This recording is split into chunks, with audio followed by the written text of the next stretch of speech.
Good evening and welcome to this edition of Newsnight. My name is Charles Odongtho, and with me in the studio is Andrew Mwenda, as usual, the CEO of the Independent magazine. And what have I missed? Today is State of the Nation address, Andrew. And old man of the clan. Old man of the clan. Next time you don't say it, I will box you. They're not supposed to fight on TV. I am very good at boxing, just better than Jack Johnson. Have you ever heard of a boxer called Jack Johnson? No, Andrew, we have very little time, and yet we have so much to talk about. Today, the president delivers what we call a State of the Nation address. Do Ugandans know what a State of the Nation address is? Or at least that viewer. Start from that. What is a State of the Nation address? I think we should, well, it is a State of the Nation address, an address on what is it supposed to do? I think the president is supposed to give the major highlights of how the country is doing in the different fields. Now, you clearly know that in the past year, over the last 1 year, since he gave the last, what has happened, what had he promised, and what had the country promised. Remember, it is given a week before the budget. Yes. So how has the country performed on the budget priorities that were set the previous year? So did he discharge that duty? Did he do it as it should be done? Or there are some changes? Within the limits of his ability, I think yes. Why do you say within the limits? Because I thought he discharged it well. You see, minus my problem was I sat there listening to him for 1 hour and 10 minutes. Just hold your Education breath, and health were not tackled. Well, perhaps he did not need to. If you ask yourself, there are many things that have been the major issues, perhaps within public debate, like on the energy sector. Yes. This issue of women has been a very big issue. If you look, is the payroll. Because they have removed, I think, 800 workers and there was 70 billion that was saved. There are issues I felt that had been critical in the previous year, but he did not address, and he tended to focus on NADS. I think the president focused on NADS because he has an eye on the election. He's already started his campaign for 2016. And NADS is the one program that works with farmers. Now, and I think the president was completely wrong on NADS. Let me tell you, NADS, why? I even tweeted saying, somebody should say, NADS is National Agriculture Advisory Services. What is the underlined word? Advisory. So he was saying they spent 57 billion on seminars and workshops, but they only spent 30 billion on fertilizer. NADS is not supposed to distribute fertilizers. Mr. President, NADS is not for fertilizers. It's not supposed to distribute goats and chicken to farmers. Neither is it supposed to give them seeds. It's supposed to give advisory services. So if they spend money on workshops, if they spend money on seminars, that is what they're supposed to do, giving advice. But I think because of the president's own political interest, farmers understand that the government is helping them better when somebody gives them a chicken, a pig, a cow, fertilizer, farm implements. That's not NADS work.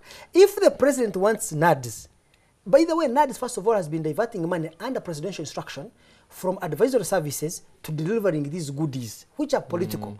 The president can set up an institution through the Ministry of Agriculture whose job it is to distribute fertilizers, farm implements, to give loans and things like that. That's not NADS work. And that NADS actually came under, I think he took almost 50 minutes out of the 70 just on tackling agriculture. Out of the 4 pillars that he talks about, agriculture, farming, he talked about ICT, which I thought is good if it is done well, and then service industry. Now, why is the president so much, vehemently bent on promoting agriculture? And do you think that this is going to be reflected next week when the budget is read? That should not surprise you for a very smart man like you, Charles Odongtho. Agriculture up to now employs about 67% of Uganda's population. He says 68 actually. So about 67-68%. Almost, yeah. That's the number of people that he eat. Well, we could say that 68% of Ugandans depend on agriculture for a livelihood. Yes. Do you see? Yes. Therefore, it's an important economy. If you want to reduce poverty in Uganda, you have to do 2 things, and he did mention them. One, you must improve agricultural productivity. What do I mean? Output per unit, per unit factor input into agriculture. So if you're using land, you must be able to produce more tons of maize from 1 acre of land, whether by using fertilizer or by using irrigation. If you're using seeds, you must be able to produce, to have fast maturing and high yielding varieties. That is what we mean by productivity. That every factor of production you're employing, whether it is land, technology or capital, it must produce more. The second thing that you need to do is to build industry so that people can shift from agriculture and release land to be open to mechanized agriculture and go to work in industry.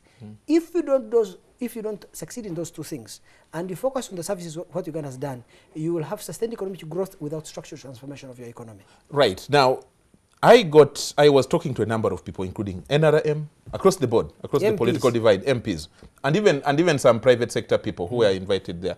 And I talked to someone maybe in the diplomatic service, and all their concern was he did not mention two critical productive sectors, health and education. Why do you think he did not mention them? First of all, I should tell you, did he forget? I should tell you, health and education are not productive sectors.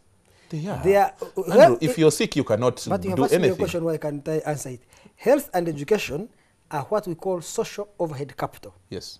Productive sectors are industry, because they are, and agriculture are productive. Perhaps you are mispresenting it.